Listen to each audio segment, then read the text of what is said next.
Constant readers of Stephen King's novels will know that his tales of small-town terror and tortured souls aren't simply standalone stories. They are all part of a larger storytelling multiverse, a macroverse as King would call it. So crossovers can and frequently do happen. That's certainly true for It, Welcome to Derry. Not only is this series a prequel to the It movies, it also includes nods to other King characters and storylines. With the first season having just ended its run on HBO Max, we are opening our mental lockboxes to let out all the Stephen King Easter eggs we found in Welcome to Derry and explore how the series takes advantage of the King multiverse. If the finale's any indication, we're just getting started.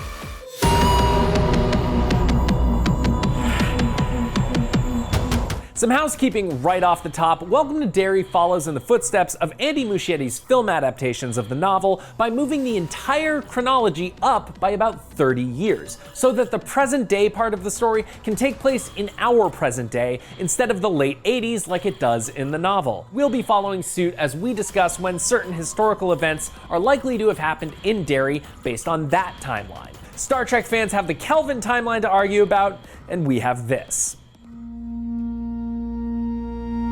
Before we dive into the ways that Welcome to Derry references the wider world of Stephen King, let's take stock of the most important ways the first season connects back to the events of It as they're represented in both the films and the original novel.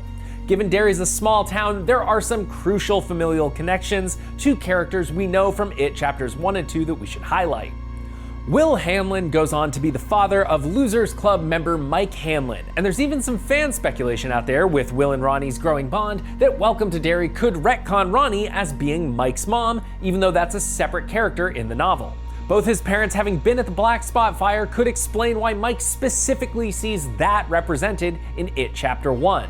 This all gets even more complicated when you consider we hear the voice of someone claiming to be Veronica Grogan coming from Bev Marsh's drain in Chapter 1.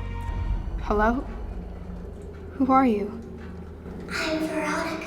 Veronica Grogan is one of It's victims in the loser's time in the novel, so the show's already taking some serious liberties with the character, having her survive her experiences with Pennywise this season.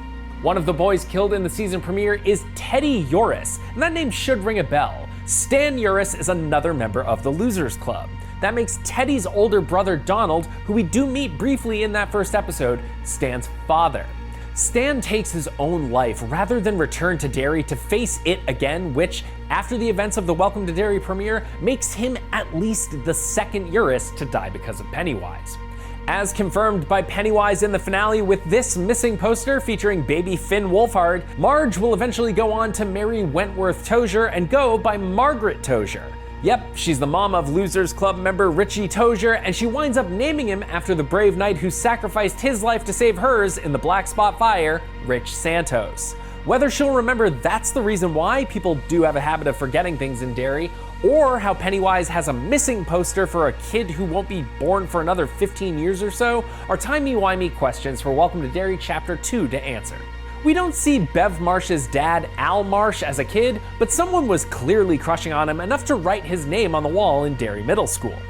That said, we do see adult Al Marsh. Welcome to Derry's season finale ends with a scene set at Juniper Hill in 1988, where Ingrid Kirsch has been committed since the fire at the Black Spot. Ingrid hears screams coming from the room next to hers and finds that Elfrida Marsh, Al's wife, has taken her own life. That leads to our big loser cameo of the season. Sophia Lillis returns as Bev, just long enough to turn and sadly look up at Mrs. Kirsch, but not long enough for us to notice the wig, or that she's 23 playing 11. Nope, we didn't notice those things at all. And for anyone curious about the timeline of it all, this scene would be taking place right around the time of the death of Georgie Denbrough, which kicked off Pennywise's 1980s feeding cycle. Clint Bowers is the grandfather of Henry Bowers, the bully that terrorizes the losers alongside Pennywise in It Chapters 1 and 2. There are also some significant Derry landmarks established in the movies that show up again in Welcome to Derry. Juniper Hill, where Lily was committed and Ingrid Kirsch worked, appears in many other King stories like Needful Things and the Tommyknockers, but in It Chapter 2, it's where Henry Bowers is incarcerated after he's blamed for Pennywise's 1989 murders. Speaking of Derry institutions, Secondhand Rose is a pawn shop owned by Kimberly Guerrero's Rose, which we see multiple times throughout the first season. Bowling ball, beaver. And again in It Chapter 2. And that shop boy looks and sounds an awful lot like he's gonna grow up into a guy who looks and sounds an awful lot like Stephen King. Yeah, I want to see about the bowling ball, beaver. Derry's infamous Paul Bunyan statue, the one that ends up chasing Richie Tozier around like a kaiju, is being erected at this point in 1962, much to the chagrin of the citizenry, who seem to feel the statue isn't in keeping with the town's rustic aesthetic. The Derry standpipe appears in the movies as well, but it's far more important in It Welcome to Derry as a home base of sorts for the lifeboats to plot their next moves against it. The Capitol Theater, the movie theater Hank Grogan manages, survives into the 80s, but not all the way into 2019, maybe the most tragic non-violent death in the movie. Neibolt House remains an important location for Pennywise to emerge from beneath Derry, though we don't spend too much time there in the show. And while not strictly speaking a landmark, the set of Pennywise's song and dance number for Derry's kids in the finale seems to be the same as when Bev sees the routine 27 years later. There are definitely more, the Jade of the Orient, Keen's Pharmacy, but let's leave the rest for you to point out in the comments. Welcome to Derry's story is deeply rooted in the Derry history interludes, which give the reader a sense of Pennywise's million-plus years in town. While the first season's based on the cycle of violence that immediately precedes the loser's encounter with Pennywise, we do know, thanks to comments made by Andy Muschietti, that Season 2 will take place in 1935, and Season 3 will take place in 1908. Both time periods which we visit during Welcome to Derry's first season. Welcome to Derry codified the idea of Pennywise's feeding cycles concluding with a mass casualty event as being called an augury, a big bloody feast for it to get fat on before beginning his 27-year sleep. We know the black spot was the augury of the 1962 cycle, but unless Welcome to Derry totally pulls the rug in the years ahead, we also know what the auguries of Season 2 and 3 will be. In all likelihood, the 1935 augury will be the Bradley Gang Massacre, which saw the citizens of Derry pull guns on a band of bank robbers traveling through town. It's their bullet-ridden corpses and vehicle which General Shaw unearths in the second episode of Welcome to Derry. We even see the massacre represented in the animated opening credits to the show and on a mural in It Chapter 1. That leaves the 1908 augury to be the explosion at the Kitchener Iron Works, an Easter egg hunt at an industrial complex gone horribly, horribly wrong. This too is represented in the opening credits of the show, but it was also memorably hinted at in It Chapter 1, when Ben Hanscom sees a newspaper clipping with a photo of the explosion's grisly aftermath.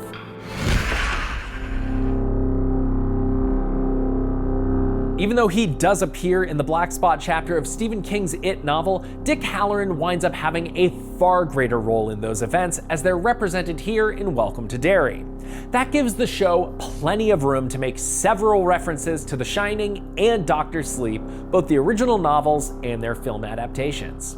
The sound design when Dick experiences The Shining is very evocative of how Kubrick represents the power in his 1980 film version.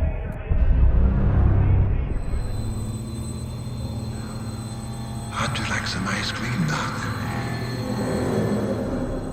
Calumet baking powder, Dick Hallorann's preferred baking powder at the Overlook Hotel, is visible on the shelves of the grocery store in episode 2. This shot from episode 6 of Dick laying on his bed shoeless and lost in thought looks like it's calling out to this shot from The Shining when Dick hears Danny's psychic cries for help from his bedroom in Florida. Hi, Dick. Dick parts ways with Leroy in the finale, saying he's been offered a job by a friend as a cook at a hotel in London, paving his way to taking a similar role at the Overlook Hotel sometime in his future. I mean, how much trouble can a hotel be? Dick Hallorann's most famous for his appearance in The Shining, but it's in King's follow-up Dr. Sleep that we really get a sense for how his ability to shine took shape. That's shown in episode 5, which features a psychic nightmare flashback of Dick being confronted by his abusive grandfather in the bathroom of his house. The abuse that Dick suffered at the hands of his grandfather, and the fact that his grandfather haunted him after he died, is what led Dick, with the help of his grandmother, to develop a mental technique for locking malevolent spirits away within his subconscious, a technique that he passed along to Danny Torrance after his experience at the Overlook Hotel. Welcome to Derry retcons that protectiveness he ends up showing towards Danny into being rooted in his experiences with Pennywise in Derry, especially when he risks his life to go back into the black spot to save Will Hamlin and Ronnie Grogan. The last Dr. Sleep reference is a bit indirect, but in episode 5, the kids deduce that it feeds on fear, getting far enough into the weeds to speculate on whether adrenaline or cortisol may be Pennywise's preferred hormones to munch on. Dr. Sleep centers on a roving pack of, there's no other way to say this, psychic vampires called the True Knot, who feed on those with the Shining. And according to their leader, Rose the Hat, fear makes the resultant steam taste even better. This one's special, and she tastes like flowers. And now we come to the extremely Tom's part of the video. Welcome to Derry gets deeper into its cosmological origins than any adaptation before, and with that comes the most significant ties to the world of the Dark Tower since Dick Hallorann dropped this line in Dr. Sleep. I'm here because it all comes round. Cars a wheel, Doc. For horror fans, that was as close to I'm here to tell you about the Avengers Initiative as we will ever come. Welcome to Derry reiterates that it is from beyond, that he crashed to Earth millions of years ago, and that his true form is incomprehensible to the human eye. The deadlights are about as close as we can get, which is why folks tend to go crazy when they look straight into them for too long. Out of that same infinite void, which we'll explain more about in a little bit, there also exists Machorin, a benevolent, turtle-formed cosmic deity who serves as something of a karmic counterbalance to its malevolence. It's a turtle. Like the It movies before, Welcome to Derry features myriad references to Machorin. The Bert the Turtle nuclear safety mascot, a charm on Lily's bracelet, the shell that encases the pillar recovered by the military, the list goes on. And Bert the Turtle may have been the real mascot of a nuclear safety PSA from the 1950s, but as is often the case when talking Tower, there are more levels to consider. Bert is also the nickname of Cuthbert Allgood, childhood best friend of Dark Tower hero Roland Deschain. Pour one out for the boys on Jericho Hill. We will see you in the clearing at the end of the path. That'll make sense to two people. There's also the Machorin root that Dick imbibes in the finale to help him go toe-to-toe with Pennywise. Mike Hanlon used the same herb in It Chapter 2 to look into the past for clues on how to defeat Pennywise, which is how he sees the hints of its arrival on Earth, which Welcome to Derry expands upon. And hell, let's just get right into it. Machorin is also a guardian of one of the 12 beams which hold up the Dark Tower, that most critical landmark in the Stephen King macroverse. The 6 beams of energy intersect at 12 different portals, passing through the tower and creating a ring around the perimeter. That formation is symbolically referenced in Welcome to Derry. Rose's ancestors imprisoned it using shards of the comet it crashed to Earth trapped within, burying those 12 pillars in a circle around the land that would become Derry, with its impact crater at the center. Rose's name itself is an important connection to the Dark Tower. Roses are an important motif in that series, in no small part because the tower rests in the middle of Cancan no Rey, the red field of none, a massive field of roses. It's said that each of those roses is its own universe, with the linchpin of it all being the tower at the field's center. The dagger Rose's tribe forged from Pennywise's comet has a habit of corrupting the mind of the one carrying it if they are not trained properly. While Welcome to Derry mostly just treats the dagger like a combo of the One Ring and Sting from Lord of the Rings, there is precedent in the Dark Tower for a cursed object driving its holder insane. There exist 13 powerful artifacts called Merlin's Rainbow, or the Bends of the Rainbow, orbs which have different magical properties and tend to warp the mind of their users after long enough. 13 bends, 12 different colored ones to represent the Guardians of the Beam, and black 13 to represent the Dark Tower. Ka is, in fact, a wheel. In episode 6, Ingrid pointedly mentions the concept of being drawn. The carnival moved on, but I stayed in Derry. I suppose you could say I felt drawn. It's a very specific word to use, and it takes on greater import when you think about the events of the second Dark Tower book, The Drawing of the Three. That story sees the gunslinger Roland Deschain assembling his new quartet, basically a tight-knit group of trusted companions, by drawing them into his world through floating doors on the beaches of Midworld. Floating doors are a prominent visual motif throughout the Dark Tower. We even see a few when Dick Hallorann interrogates Taniel using The Shining, with different memories visualized as doors standing on their own in the endless void. Now in episode 2, there's a soda brand visible called Fizzle Cola. Yes, this is a brand safe generic cola, so they don't have to pay to use Coke, but product names are an important way the characters in the Dark Tower track which universe or level of the tower they're on. Without getting too deep into the weeds, our reality, yes, the one you're watching this video from, exists within the fiction of the Dark Tower as the Keystone World, where we drink Coke, or Pepsi. I'm not trying to start a war here. But on other levels of the tower, in other King stories, you'll often find brand names shifted. Nozzle Cola and here Fizzle Cola tell us that we're in a fictional reality. The real crazy stuff in Dark Tower happens when the characters do come across Coke. You know, given the Stephen King of it all, it makes a lot of sense when you stop to think about it. There's no question that The Shining, Dr. Sleep, and the Dark Tower books are the best representative of Stephen King's other work in Welcome to Derry. But let's jump around the map a little bit here before the end and see what other King works got significant callouts.